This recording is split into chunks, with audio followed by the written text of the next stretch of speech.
Master minds commerce చదవాలనుకునే 10th inter విద్యార్థుల తొలి ఎంపిక. నల్గొండ జిల్లా నోముల గ్రామంలో అక్రమ రిజిస్ట్రేషన్ కలకలం రేపుతోంది. వడ్రె కాలనీ అక్రమంగా రిజిస్ట్రేషన్ చేసుకుంది ముఠ. నోముల గ్రామస్తులకు తెలియకుండా గ్రామకంఠం భూమిని రిజిస్ట్రేషన్ చేసుకుని భారీగా లోన్లు కూడా తీసుకున్నారు.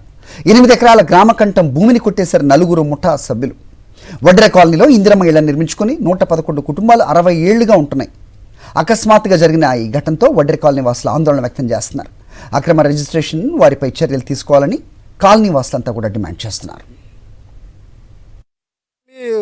55 సంవత్సరాల క్రితమే ఏర్పడింది. ఈ కాలనీలో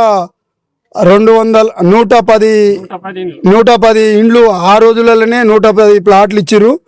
ఆ తర్వాత ఈ ఉన్నటువంటి ఈ 323 సర్వే నెంబర్లో వేరే వ్యక్తులు వచ్చి పట్టాలు చేయించుకురు. కాబట్టి ఇది మేము నివసించే భూమిని గ్రామకంఠంలో ఉన్నటువంటి భూమిని వేరే వ్యక్తులు చేయించుకున్నారు. కాబట్టి దాని మీద గట్టి చర్య తీసుకోవాలని మరి మీడియాని కూడా కోరుకుంటున్నాం.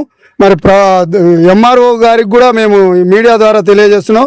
త్వరగా దీని ఎంక్వైరీ చేసి వారు ఎవరు ఏ విధంగా చేసుకుర్రు, ఎవరు చేసిర్రు, వారికి దొరవారు చేసిండా లేకపోతే దొరవారి పేరు మీద నుంచి వాళ్ళకు వస్తే దొరవారు వాళ్ళకి ఎప్పుడు అమ్మిండు, ఏ విధంగా అమ్మిండు, ఎలా వారి పేరు మీద అయింది అనేది మాకు స్పష్టంగా తెలియజేయాలని మేము మీడియా ద్వారా కోరుకుంటున్నాం.